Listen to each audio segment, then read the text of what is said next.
This is a jump squat. It's just a different variation of a squat, but this squat actually activates your cardiovascular system. So we're going to be using not only our lower body and our legs, our heart. So what we're going to do is make sure our feet are hip width apart. I'm going to show you from the side so you can get a good visual of the form.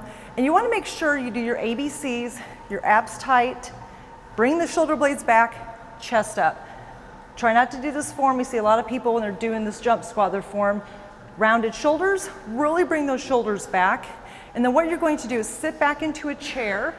You might want to prepare for a couple just to get warmed up, like you're doing a regular air squat. And then you're going to take that air squat and you're going to jump it up on your toes. Have a seat, jump it up. Have a seat, jump it up. Just like that. And you're going to make sure when you come back down, you want to explode off those toes as far as you can go. You want to make sure you breathe in and breathe out. Breathe in, breathe out. And there you have it. That is the jump squat.